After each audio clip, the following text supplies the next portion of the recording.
Hey and welcome. Here's the next in the series from the character guide specifically for Yamcha, the wolf.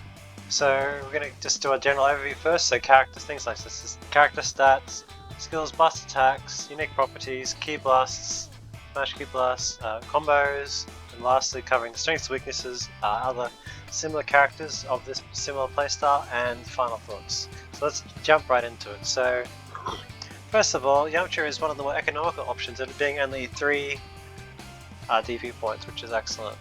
It has 3.5 health bars, average defense, so it's pretty much in line with a lot of the other Saiyans, which is actually quite good. Generally speaking, a lot of 2 and 3 cost characters have below average defense, so this is pretty nice to see. It starts with 2 ki bars, which is dead average, no skill points on start, and has a maximum of 4, as you can see there. Its ki charge speed is 4 seconds, so a little bit above average. Has access to 2 follow-ups after a smash attack, and after his throw, also can get a grounded follow-up, which is excellent. And his perception is a ki blast cannon, which is also not too bad. Basically, you follow up with the blast attack afterwards, which is decent. So anyway, moving along, we're going to cover his skills next. So as you can see there, he has access to 2 very solid skills. So first of all, he has After Image, so it's a really strong defensive skill. For 2 skill points, it starts, has an instant startup, and he dodges a single physical attack and moves you behind the opponent.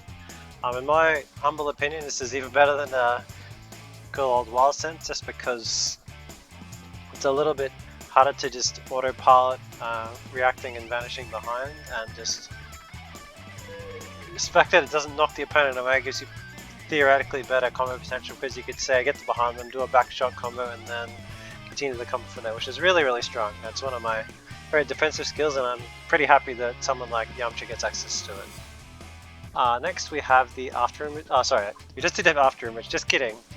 I'll vanish into the next skill. So next you have Instant Sparking. So pretty standard stuff. It costs 4 skill points and puts you into sparking mode. So what's actually a little bit special about Yamcha's, and also for some other characters too, it actually provides some buffs on top of other things as well. So just pop it here. See there, so it costs a bunch of different things. So it boosts his melee, defense, blast, and ki blast by 10% for 15 seconds, which is really good.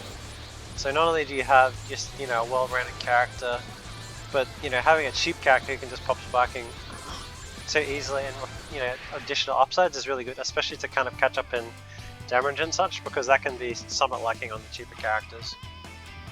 Right, next we have his blast attacks. So they're pretty standard for this kind of character. So you have a chargeable blast attack, so you can charge it for a couple of seconds. The longer you charge it, it deals damage. Has armor on startup, which can make it situationally quite good, especially against, say, an opponent mashing at close range, or say they want to do like a dragon dash or something. I think it's quite a powerful option.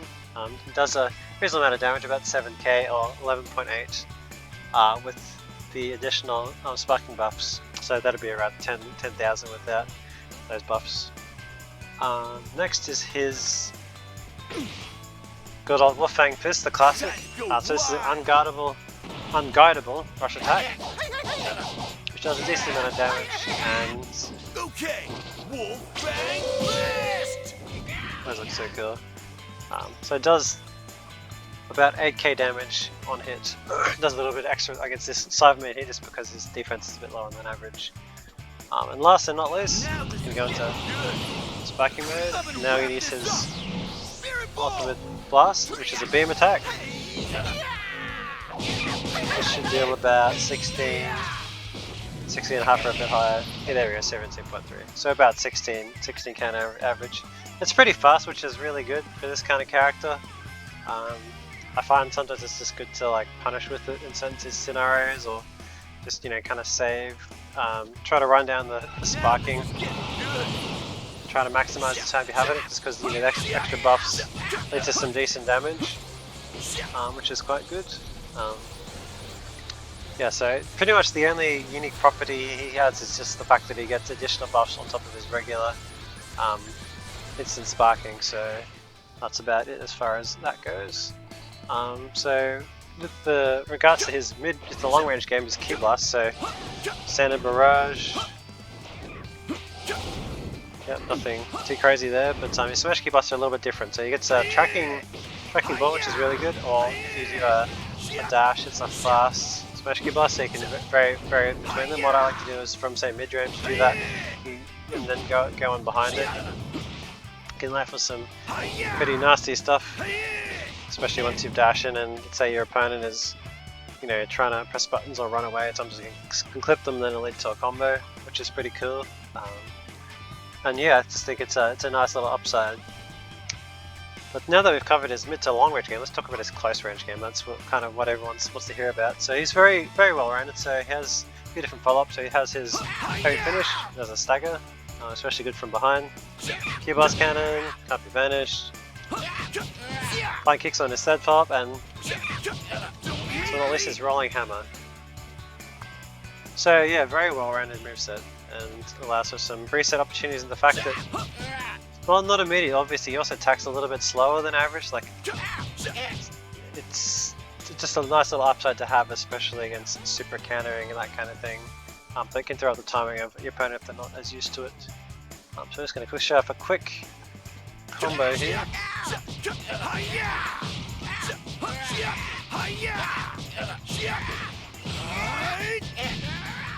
There we go. So yes, 11-1. So I'll put the notation and stuff in the description, but yeah, that should do about 11.3. Oh yeah, also his dash heavy is a heavy finishes, which is excellent. It means that if you say that pressing buttons at close range, you can dash in, hold that. It does decent damage, and just, you know, getting that stagger is really good, so you can go behind, start beating them up like that, so, and really limits their options defensively.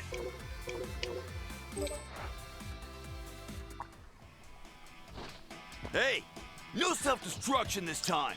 None of that. Got it?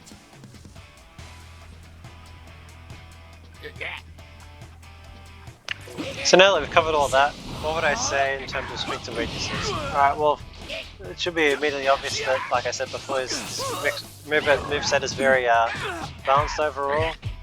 Again, like, having slightly slower attacks is always pretty useful, especially in a day and age where a lot of stronger players are learning how to super get more consistently.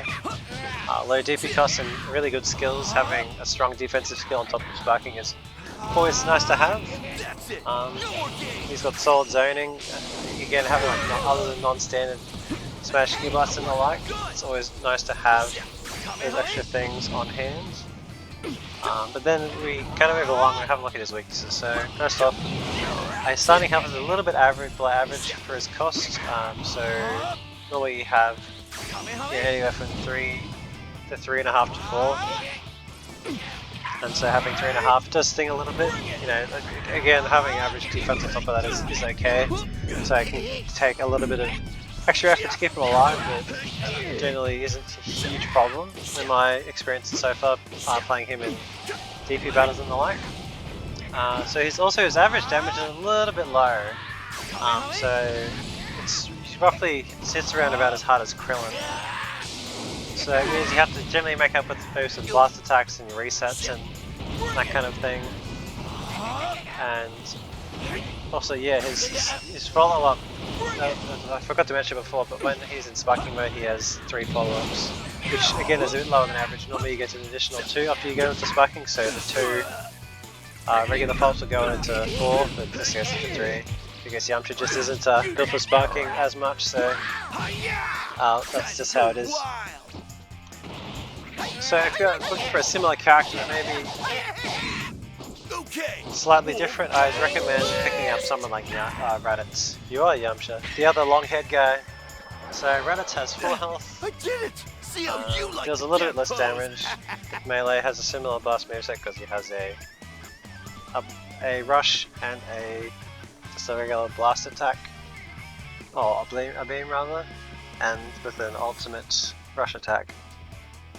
And probably a more consistent buff because his Saiyan Spirit only costs 2 skill points. I'd say you can pick him up if you want a more aggressive close range play. He doesn't have any particularly special key blasts or anything like that, so I mean, there's been situations where I've run both of them together. I think they actually pair quite well.